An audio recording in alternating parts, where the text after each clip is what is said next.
The awful crows circled overhead. At least, they looked like crows when you first looked at them. But when you stared at them for long enough, you started to see strange things. Unnatural things. Real birds don't stand in the same position for such a long time, without ever moving. And real birds don't run out of batteries. The robot crows cried unnaturally often.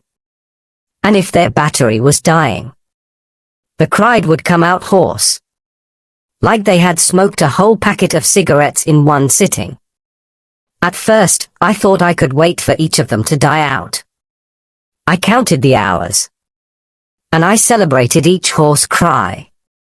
But then, as time passed, I started to realize a problem with my plan. The crows were being replaced.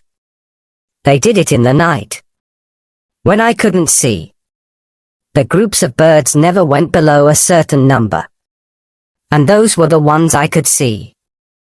I had no idea how many were hiding in the trees all around us.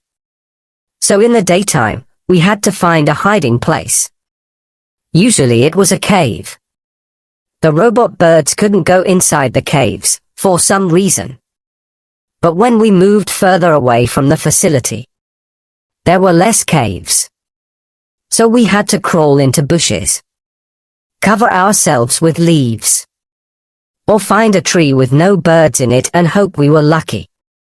One time, I had to crawl inside an old tree, which was full of beetles. Those hours felt like forever. Feeling the beetles crawl up and down my skin, across my lips, even under my clothes. Today, we were under a bed of thick red leaves, with a tiny gap to look through. The colors in the forests were amazing. I used to be the kind of person who loved nature holidays. I had hiked through the rainforests of Costa Rica, taking photos of waterfalls and tropical birds and snakes. Now I saw the scenery for what it was: food, a hiding place, or danger. I barely slept in the daytime. When I did, I had nightmares where I was hunted by men with crows' heads. Then I would wake up, and it would be night. And we had to walk like zombies through the trees. We was me and my dog, Fido. Thank goodness I had Fido. Without him, I would have gone mad a long time ago. I found him soon after my escape. I thought that once I was out of the facility I would be safe. I didn't think that there would be a whole island surrounding it, full of humid forests and all-seeing robots. If I hadn't found Fido, I might have lost my mind then and there. I reached over and scratched Fido behind his ear. He waged his tail, but not loud enough to draw the bird's attention. He was the smartest dog I'd ever met.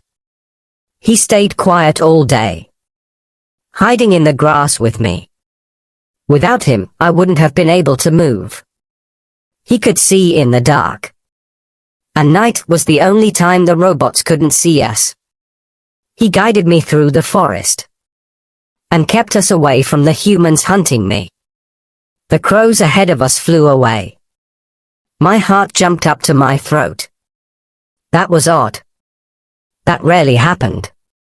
I sat there, still, for a long minute. Fido moved beside me. It looked like the area around us was clear. Carefully, I got to my feet. Fido wriggled out of the leaves and shook them off him. He was such a good dog, to lay silent and unmoving for so long.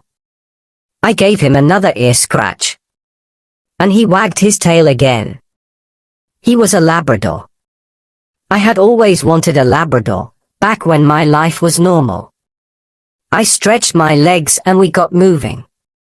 It was still light, but I was eager to take advantage of the opportunity we had.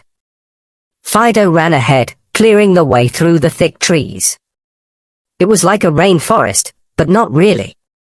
Real rainforests were so overgrown that you had to use a machete to cut through them.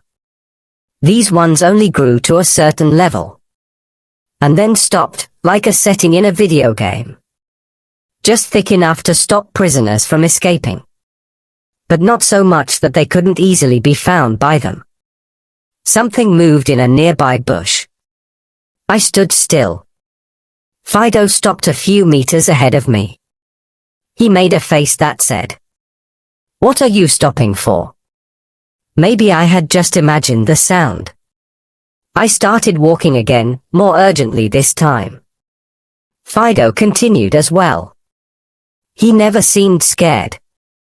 A few minutes later I heard another sound. Someone was pushing a branch away from their face. I saw some red smoke to my left. They had found us. I started running. I fell several times because my legs were weak from lack of food. Only fear pushed me forward. Fido moved quickly and easily. Maybe he had already known the danger. We pushed through trees, cut through branches. Then suddenly, Fido stopped.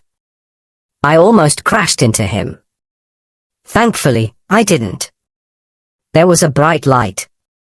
And when my eyes had got used to it, I saw that the forest had finished and we were standing before a steep cliff.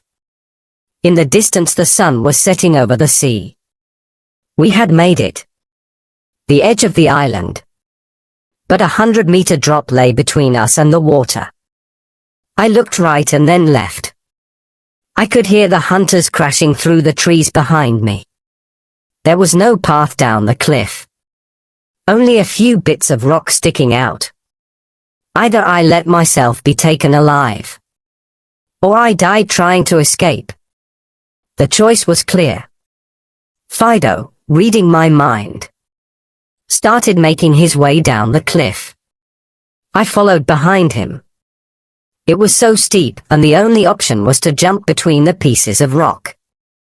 After so much time running away from the hunters, I was weak, and when I landed, all the bones shook in my body. It was easier for Fido than me.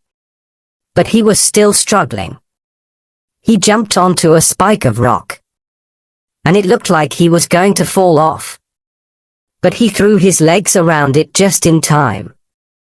I threw a quick look behind me. There were two men stood on the edge of the cliff, guns in their hands. They were shouting and pointing, but they didn't shoot. I didn't know how long that would last, though. I heard a loud cry. I spun around. Fido was falling down the spike of rock. He tried to hold it with his paws, and then fell off. He landed on the sharp rocks, and bounced off, falling bam bam bam all the way down to the bottom of the cliff. His body fell into a pile by the sea. It was an awful shape. "Fido!" I cried.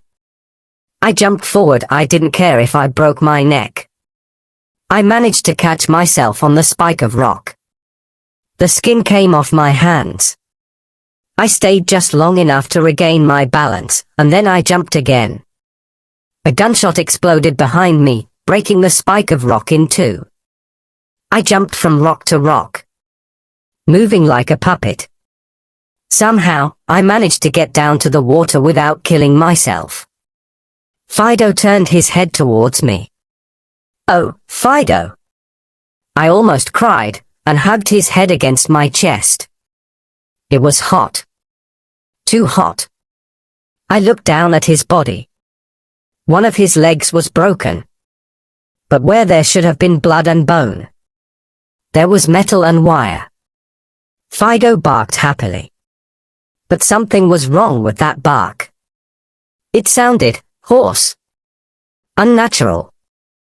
I let go of him, crawling back on my hands and knees. But it was too late.